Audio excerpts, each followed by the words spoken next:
Tokrat v občinskem informatorju. Iz prestolnice v Hoče, kjer so ustvarili ekološko kmetijo Šparglji. Znanost je lahko predstavljena na preprost način. Prenovljeni prostori za intenzivno nego in terapijo otrok UKC Maribor. V Sloveniji še vedno preveč gnojimo tla. V prihodnosti pametni hladilniki, kjer bomo lahko zelenjavo nakupovali 24 ur dnevno. Smeli načrti za izvedbo letošnje mednarodne slikarsko-kiparske kolonije Duplek Art. Lepo pozdravljeni. V želji po sobivanju z naravo se je 5-članska družina pred nekaj leti preselila iz Ljubljane v Bohovo v občini Hoče - Slivnica. Zakonca, sicer oba zaposlena v veterini, sta kmetijo prevzela od starih staršev. Njihova glavna dejavnost je predelava ekoloških zelenih in vijoličnih špargljev. Za ekološko kmetovanje so se odločili ne le zaradi predelave hrane, temveč varovanja narave in okolja. 5-članska družina se je pred leti iz Ljubljane preselila v občino Hoče - Slivnica in ustvarila svoje sanje o ekološki kmetiji. Prvotni je bil cilj kmetije dejansko otrokom približati naravo, s časom pa se je začela razvijati zaradi samega povpraševanja po pridelkih. Priznava, da usklajevanje redne službe, otrok in dela doma težko, a se vse da. Kar pestro, vseeno pa je to bila od nekdaj velika želja, pač živeti z naravo, ukvarjati se z živalmi in s poljedelstvom, tako da nekako usklajujemo, zajemamo življenje s polno žlico ali pa kar zajemalko, tako da gre, vse se da, no. Samo če je želja. Pred letom dni so se odločili, da ukinejo vso plastično embalažo. Se za ekološko kmetovanje odločili ne samo zaradi pridelave zdrave hrane, ampak predvsem zaradi varovanja narave, zaradi varovanja okolja, da bi pač čim manj posegali v samo naravo in jo onesnaževali. Zato smo tudi že pred leti ukinili vso plastično embalažo iz naših pridelkov. Barbara poudarja, da so dobri le sveži šparglji, zato jih pobirajo 2-krat dnevno. Trenutno je glavna dejavnost kmetije pridelave ekoloških špargljev, zelenih in vijoličnih.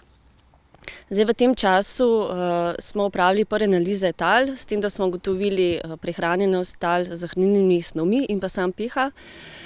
Mehansko smo obdelali in zravnali grebene, ki so prejšnjo leto nudili oporo rastlinam.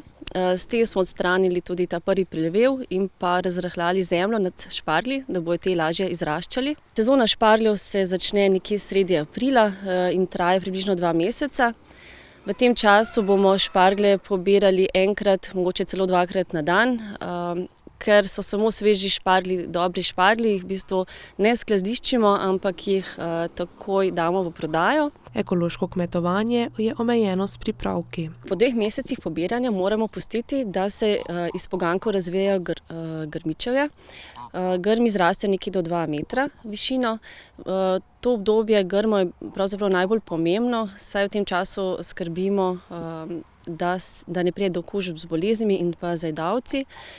Glede na to, da je to ekološko kmetovanje, smo kar omejeni z pripravki, tako da dejansko bolj skrbimo za krepitev rastlin, da je bolj odporna proti boleznim in ostalim dejavnikom okolja. V jesenskem oziroma zimskem času zemljo dodatno založimo s hranilnimi snovmi. Glede na to, da smo ekološki, to pomeni gnoj. Gnojevka je pri nas prepovedana, ker smo na prvem vodovarstvenem območju. Tako da dejansko uporabljamo samo gnoj lokalnih manjših kmetij. Pridelovanje špargljev pa ni edina dejavnost, s katero se ukvarjajo. Poleg pridelovanja špargljev se na kmetiji ukvarjamo tudi z ekološko pridelavo oljnih buč in pa ekološkimi sončnicami za olje.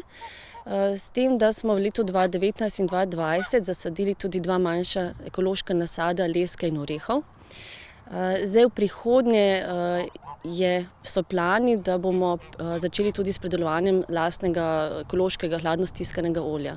Svoje znanje in ljubezen do narave želita nekoč deliti tudi z drugimi. Želja obeh z možem pa je, da bi to vizijo ohranjanja narave delila tudi z drugimi, tako da mogoče v prihodnjih letih tudi kakšna izobraževalna kmetija. In kje boste lahko kupili njihove šparglje? Zdaj šparglje prodajamo na sami kmetiji. Na Mostu bo stal samopostrežni hladilnik, ki deluje po principu zaupanja. Zdaj možno je tudi naročanje preko spleta, dostava na dom, to skrbita 2 odjemnika. Zaveda se, da ekološko kmetovanje zahteva več časa in truda, pridelek je bistveno manjši, a je pomembnejše, da je hrana zdrava in brez škodljivih snovi. Z možem jo veseli predvsem dejstvo, da se vse več okoliških vrtcev in šol odloča za ekološke šparglje. Ali veste, da se lahko zaradi toplote predmeti premikajo? Toplota lahko povzroči tudi zvok. Vse to in še mnogo več lahko spoznate z eksperimenti, ki vam jih bo pokazal Stane Kodba od srede 24. marca naprej v prostorih Vesne Gomboc slovesno na Tirševi ulici v Mariboru. Pripravil je namreč eksperimente, s katerimi na poljuden način približa fiziko, elektrotehniko in druge znanosti otrokom, dijakom pa tudi odraslim. Otroci, ki bodo prišli ob upoštevanju vseh preventivnih ukrepov, bodo najprej dobili zarešiti trd oreh, sestavine posamezne lesene dele v kocko, ki paše v škatlico. Pa nikar ne mislite, da je to enostavno. Potem pa si lahko ogledajo razstavljene eksperimente. Ki so zaznamovali obdobje fizike v zadnjih 300 letih. Iz področja elektrike, elektrotehnike, toplote, mehanike, magnetizma. Dodani so pa tudi množični eksperimenti za otroke, za mimoidoče, za radovedneže in vse tiste, ki jih zanima znanost. Vsega ne smemo razkriti, a vidite lahko tudi žogico, ki lebdi v zraku. In kako pride do tega? Nobena čarovnija ni kriva, ampak škatla. V kateri imamo curek zraka.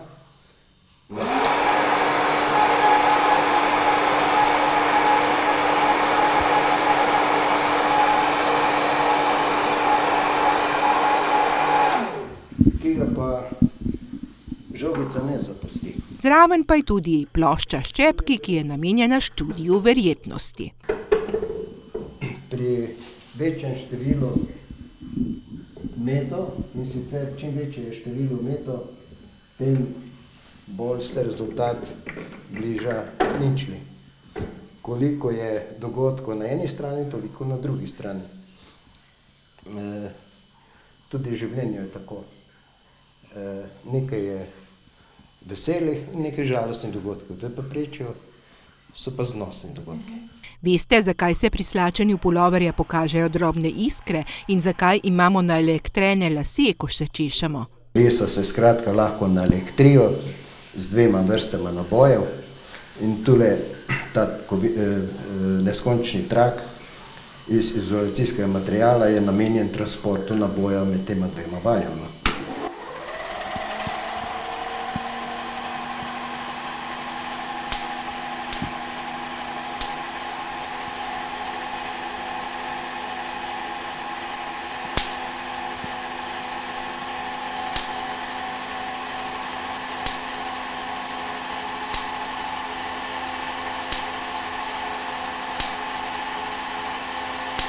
Kot rečeno, vsega nočemo odkriti, niti tega, kako toplota naredi zvok, to boste izvedeli pri našemu sogovorniku.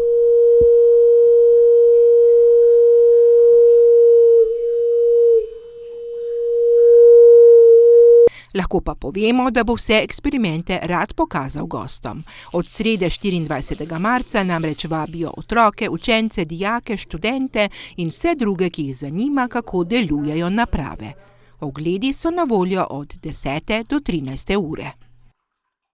Na prvi etaži klinike za pediatrijo so predstavili prenovljene prostore enote za intenzivno nego in terapijo otrok. Tam se bodo zdravili dojenčki, pa tudi starejši otroci.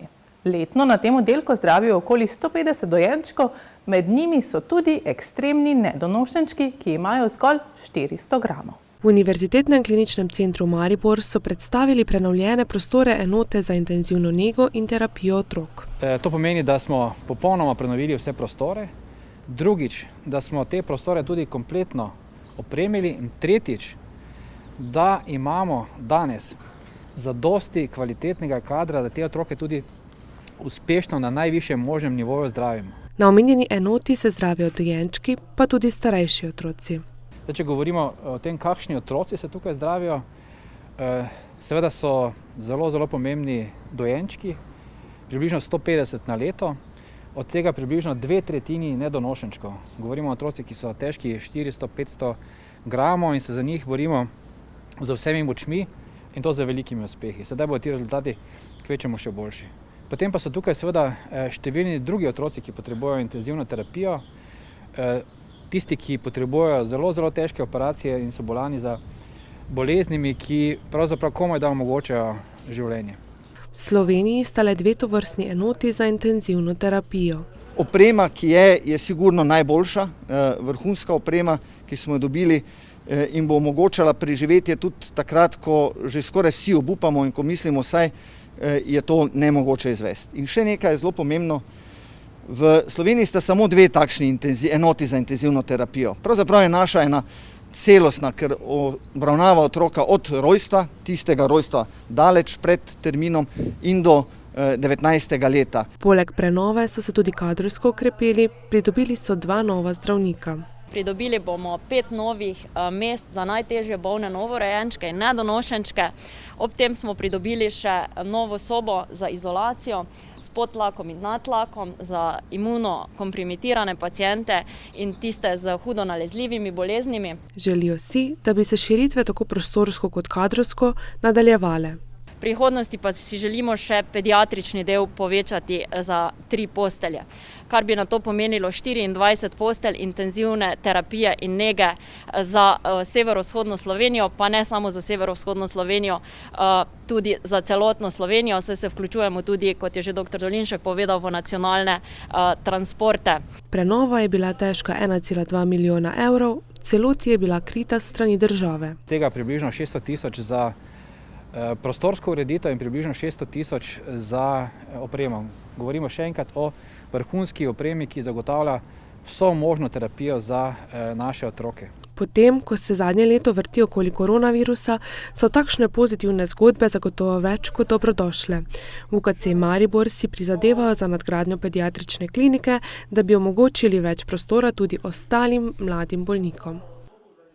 Marsikateri vrtičkar, poljedelec, sadjar in vinogradnik zdaj gnoji tla, kjer prideluje zelenjavo, sadje in trto. A strokovnjaki z Kmetijsko-gozdarskega zavoda Maribor opozarjajo, da je treba pred gnojenjem nujno narediti analizo tal. Poglejmo, zakaj.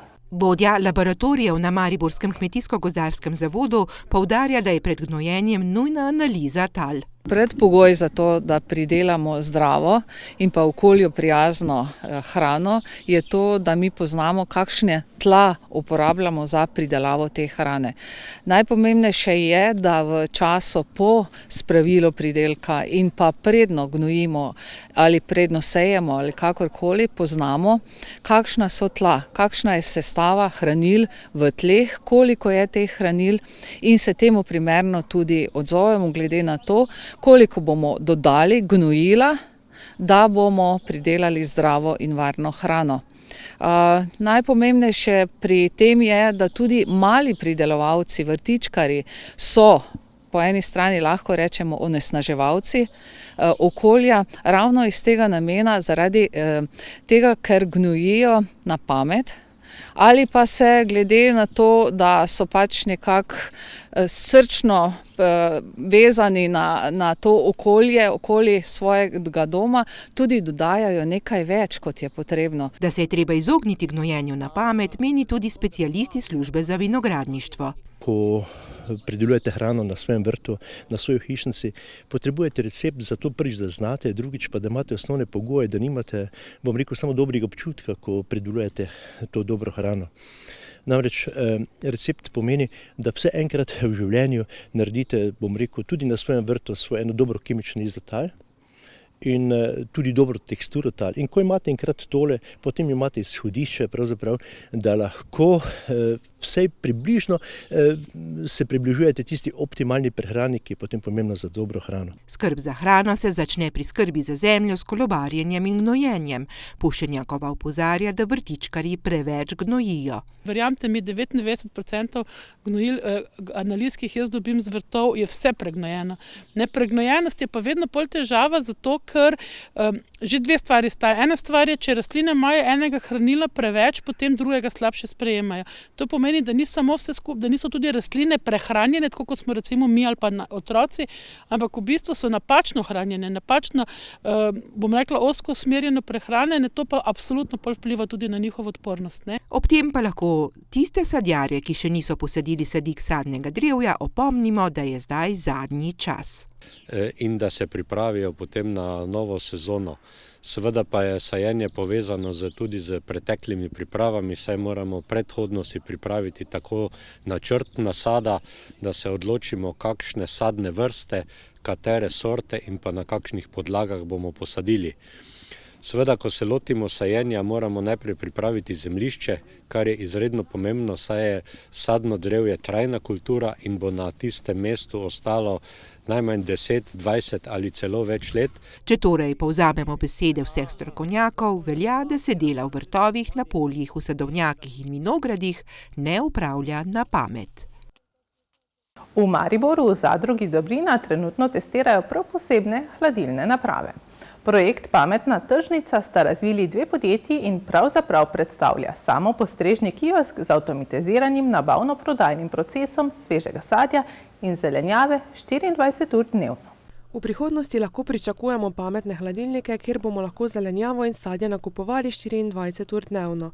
Trenutno jih testirajo v zadrugi Dobrina. Tukaj pred nami je test hladilnih vitrin, se pravi za pametno tržnico. To je projekt, kjer želimo vzpostaviti tako imenovano pametno tržnico, se pravi, da lahko stranka dostopa do svojih izdelkov non-stop, se pravi in po noči in po dneve.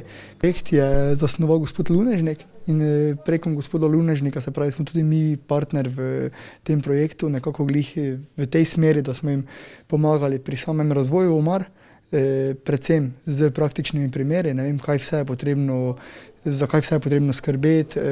Zanimalo nas je, po kakšnem principu delujejo. Če se mi tukaj pojavimo kot kupec, trenutno imamo samo kartice, ampak v pravilni fazi, se pravi, bo aplikacija prek telefona, katera je že, lahko rečemo, v tej meri razvita, ampak ravno zaradi tega, da želimo strankam približati zadevo, se pravi, da bodo čim lažje to opravili, ta nakup, smo izdelali začasne kartice, ne, kjer dobesedno kartico približamo čitalcu, čitalec zazna, nam javi, da lahko odpremo vrata in recimo, ko odpremo vrata, nam ne dovoli drugih vrat odpirati. In v tem delu je ta embalaža na tehtnici in se pravi, ko mi vzamemo korenček, nam tu odčita težo, nam zaračuna ceno, se pravi, v tem primeru je to. Ko vrata zapremo, tako, in je na aplikaciji sami se je znesek odračunal, se pravi, to, kaj smo nabrali, in lahko potem gremo spet na novi nakup. A posebnosti je še mnogo več. Posebnost te naprave je tudi ta, se pravi, da lahko kot dobavitelj sam, ne, tudi mogoče sama kmetija dostopa z podobno aplikacijo, samo na mesto kupec je dobavitelj in potem ona lahko, aplikacija omogoča, da lahko sama menjuje izdelke v sami vitrine. Kmetije bodo lahko preko kamer videle, ali so izdelki še na voljo. Kmetije same skrbijo za to, da je vitrina polna, se pravi, imajo določene kamere, kakorkoli, da se vidi, kaj je vse na zaloge, česar zmanjkuje, in potem na podlagi tega se lahko police polnijo, se pravi, da tudi stranka lahko po noči kupi svoje izdelke. Časovnica, kdaj bi lahko tovrstni hladilnik v polnosti zaživel, še ni znana. Zadeva je še v testiranju. To še je samo projektna testna verzija, nekako se stvari testirajo, polno še stvari, ko jih treba dopolniti, nadgraditi. Omenjena hladilna naprava je sicer, kot pove Ploj, zanimiva predvsem mlajši generaciji. Starejši potrebujejo nekaj pomoči, a ne dvomijo, da bi se navadili tudi na to. Zadeva bo zagotovo služila predvsem tistim, ki jim služba vzame veliko časa, se bodo na takšen način kadarkoli dostopali do sveže zelenjave in sadja. Dupleški slikar Rajko Ferk ob načrtih za letošnjo slikarsko-kiparsko kolonijo Duplek Art optimistično zastavlja program in izvedbo kolonije, ki bo omejena zaradi epidemije covida. Pri tem pa, kot pravi, ima pripravljene različne variante načrta, da bodo v Dupleku ponovno gostili mednarodno zasedbo slikarjev in kiparjev. Letošnja slikarsko-kiparska kolonija Duplek Art bo v začetku junija. V začetku junija, prvi petek, sobota, nedelja in ponedeljek bi začeli v juniju. Na spisku imam 40 slikarjev zdaj. Zopet bo vprašanje zaradi iz Slovaške, Hrvaške, Bosne in Hercegovine, Srbije. Drugače pa imam plan, da tudi lahko povabim potem še več iz Slovenije.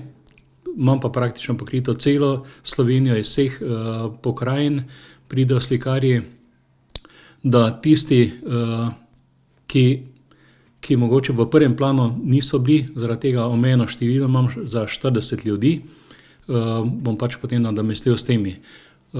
Je pa tako, da vsako leto 1/3 osvežim. Slikarji, ki še niso bili, nažalost pa moram 1/3 teh, ki so prejšnjo leto bili, nažalost ne morem povabiti. Vse skozi pa ga pri izvedbi kolonije podpirata tudi dupleški župan Mitja Horvat in sama občina Duplek. Navsezadnje gre za eno večjih mednarodnih kolonij v Evropi. Lahko se pohvalim z tem, da nam občina stoji ob strani. Župan Mitja Horvat ima posluh za umetnost, pa za kolonije, tako da je 30% podpora za strani občine. Je pa to ena referenca tudi, ker koliko sem jaz dobil podatke, je to ena od največjih kolonij v Evropi, glede na število udeležencev 40, da traja 4 dni, pa da je naprimer stolki državne. Tako da smo gostili na Duplek Artih iz 24 držav. Kar je dobra priložnost za promocijo Dupleka. To je pa navadno prvi dan je vedno namenjen temu, da predstavim Maribor z okolico. Zdaj pač Duplek, ker imamo tudi v Dupleku precej takih znamenitosti, ki smo lahko ponosni na njih, pa tudi ostali iz drugih delov Slovenije, ko pridejo, jim je zanimivo. Že to, da na takem malem kraju, se pravi 7700 prebivalcev, mislim, da je čez skoraj 50 društev v Dupleku. Poudaril pa je, da bo poskrbljeno za varnost udeležencev glede omejitve epidemije covida. Lansko leto je iz Celja kiparka je bila 3 dni prej v kontaktu z osebo, ki je bila okužena, in sem pač odpovedal, tako da letos na to je prva stvar, da je glede ne zaradi ukrepov, ampak zaradi nas sami, da ne zbolijo, ker gledam populacija, povprečna starost je tam med 65 pa 70 leti, kar je kar malo rizično. Imamo tudi 1/3 zelo mladih. Tako da prostor tam je zelo velik, da imamo ta razmak med sabo dovolj. Kosila pa te stvari se bo po skupinah šlo, tako da glede tudi lani ni bilo problema, pa tudi letos mislim, da ne bo. Ob tem pa ima pripravljene tudi rezervne načrte, da bo lahko slikarsko-kiparska kolonija Duplek Art tudi letos lahko izvedena v vsakem primeru. Toliko za nocoj oddaji Občinski informator. Ob 21. uri pa si lahko na BKTV ogledate oddajo Na polovici mandata z županom občine Cerkvenjak. Sveže novice pa najdete na spletnih portalih lokalec.si in mbireport.si. Želim vam lep dan še naprej in nasvidenje.